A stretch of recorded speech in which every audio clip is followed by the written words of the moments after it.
I'm really proud of the guys because they really hung in. They had a chance to put their heads down. You know, when they hit the shot, Samuels hit it to tie it up to go into overtime. But they did a great job of keeping their heads up and playing hard. I thought the biggest key of the game was that we just out-rebounded them. You know, first half they were up about 6 rebounds on us. Second half we came back and just did a great job on the boards. Coach, can you talk about Steven Jackson's just word mentality out there today? I mean, his elbow's hurting him, hammies hurting him, but still leads his team 32. Oh, he was great. You know, and I can look at everybody that played and say what a word, because you know they're a really physical team. They well coached. They played really hard, and I thought we matched their intensity in the second half and in the overtime. I thought Gerald and Raymond and one of the biggest plays in the game to me is the last play. You know, we have about 4 or 5 second shot differential or second differential in the shot clock and the game clock. We missed the shot, and Tyson comes out of nowhere to tip it back, which is a huge play. Were you surprised, excuse me, when they didn't foul immediately there on that last possession you had? No, because again, there was 4 or 5 seconds differential. We're only up 1, so I think they had timeouts. They were saying, let them give us, get the best shot. And if they're down 3, they got a bunch of plays for in the crunch situation. So I kind of figured that's what they were going to do. Did you have a break in case of emergency handbook ready for this situation tonight? Or no, you come to the games as an assistant, you say, oh, this is great. We're going to, really do a good job tonight. Coach is so great, And all of a sudden he's not there, and I kept looking around. I was going to ask him, what do I do now? It's when you get thrown into that situation in a big game like this, you're just not ready. I mean, I'll never be Larry Brown, but I'm just not ready to say, well, here, you do it now. Because every time out, he starts drawing up stuff. I'm looking over, oh, that's good. Like that. So all of a sudden, when it's on you and you start drawing those plays, they don't look quite as good. But it was good. I think the difference for me was I had 12 players that just gave everything tonight, and 4 coaches that were over there had plenty of advice.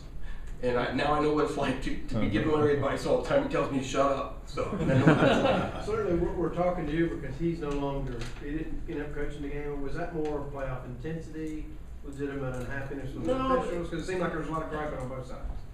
Well, I think because they're close to us, we're close to them in the playoff race, it is like a playoff game. This game means 2 games. If they were playing somebody else, we were playing somebody else, it'd be a half a game, but it's a whole game when you're playing them. So it is playoff intensity, there's no question about it. When there's 8 games left in the season and you're in the playoff hunt, every game is so important. Dave, did it seem kind of appropriate that the game would be one, what effectively the game-winning play would not involve somebody scoring? I mean, the fourth quarter seemed to be so much about, fourth quarter on through overtime, it seemed to be so much about stops as opposed to pretty plays and baskets. And I think when you mentioned, is this like playoff basketball? That's what playoff basketball is about. It's about getting stops, being able to stop someone. And I think they shot 41%, we shot 38%, and that's playoff basketball. And if you really got 2 good defensive teams, and I believe they are a good defensive team, and I think we are. That's what it comes down to. And again, just great by Tyson to get his hand on the ball and tip it back.